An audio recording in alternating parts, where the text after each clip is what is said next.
So, I'm an avid journaler. I absolutely love putting pen to paper and just letting my thoughts flow.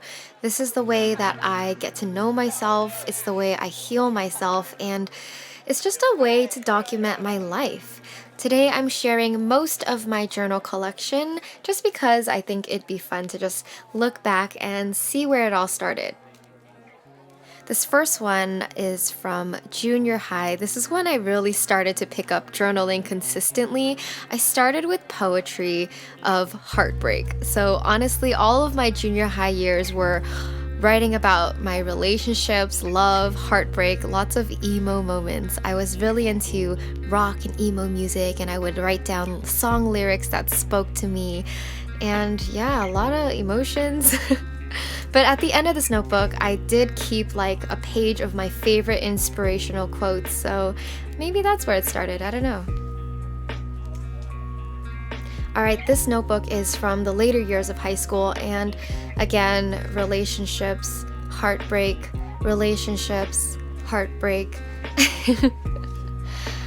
Oh, and I think this is hilarious. I kept the breakup letter I wrote in high school. This is actually the draft breakup letter, and what I did was I wrote it out, I gave it to my friend Tawny, and she was like, okay, I'm gonna highlight the parts that are too mean. And she highlighted like 90% of it, and so I had to rewrite the breakup letter. So this is just the draft. The real one's in the hands of another guy.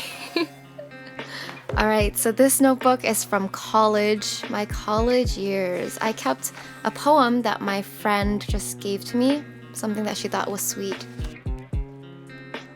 Yeah, and at the end of this notebook, I noticed that I started to write chords and lyrics to songs. I guess I started to try to write music in college.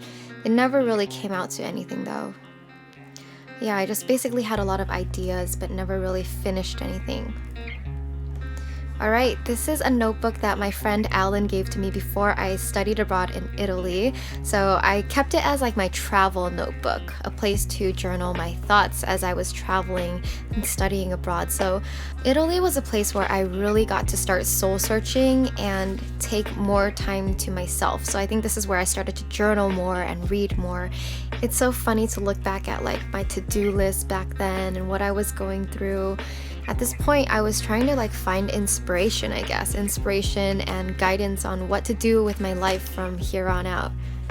Not to lie though, those first couple weeks in Italy were really hard because I went without finding an apartment. So that's my receipt at the hotel I stayed at for the first like week. I didn't plan on staying there that long. I thought I'd find an apartment by then, but I just couldn't find one. And it was like tough to be in a new country where I don't speak the language. But I mean, I'm okay. I've lived and I'm okay now. And I remember just like doodling the couples I saw there, saying how romantic this place is.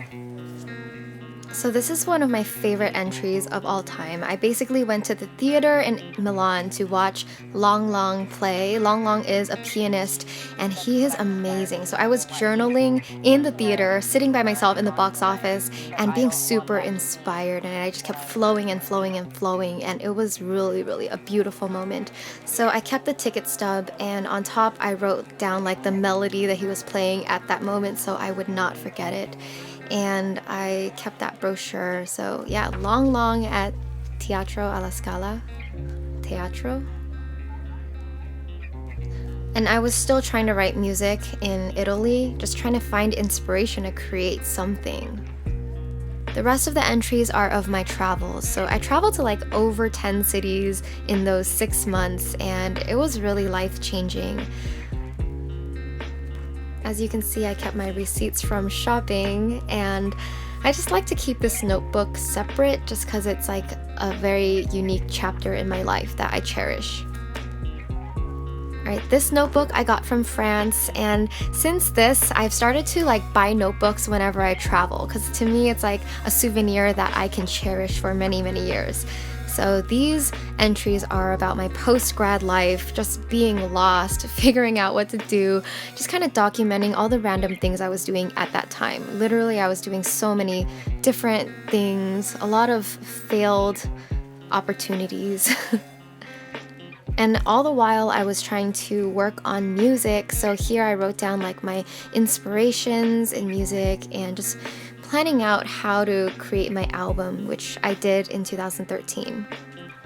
This is when I was like actively getting into self-help and reading a lot of books, exploring and experimenting with a lot of different things in life, and I would always be reevaluating what is meaningful to me, what makes me happy. So this is like one of those entries. Oh, and this entry I wrote when I was in New York. This is after I finished my album and I was playing 2 shows in New York and it was snowing and I was just there with friends. It was super fun, like a really good memory. The few months after that, I was kind of lost again. I wasn't sure if I should continue with music or listen to my heart, which was kind of tugging me in another direction, maybe like entrepreneurial.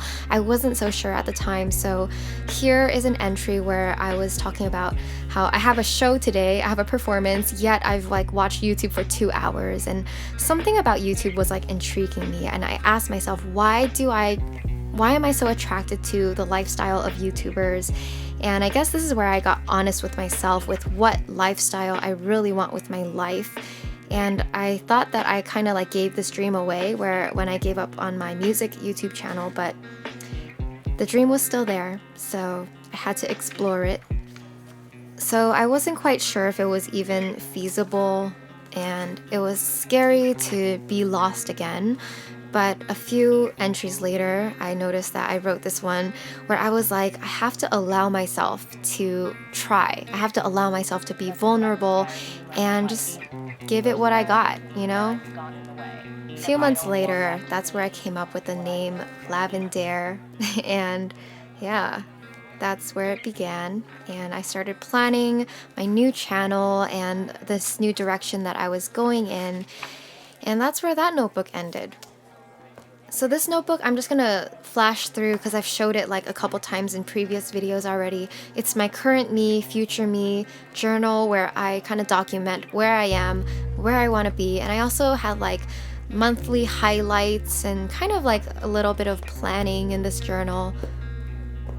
This is my current bedside journal. I got this in New York at the Frick Museum, and it holds a special meaning because that museum experience was really special to me. I felt like that was a lucky day for me where there was a long line, it was raining, I was by myself, and the security guards, either they liked me or they felt sorry for me that I was by myself in the rain, that they just let me in to cut the line. And I felt like there were a lot of serendipitous moments during that trip. So this notebook really brings me back to those special moments.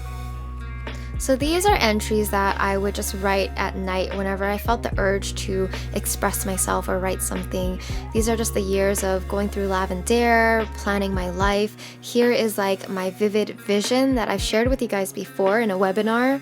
But yeah, this is like where it all happens, all the life planning and the life assessing.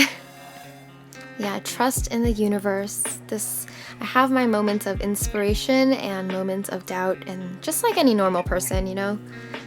This is my current morning pages notebook. This is where I do stream of consciousness writing, where I just flow in the mornings. I don't always write every day anymore, but I just write whenever I can.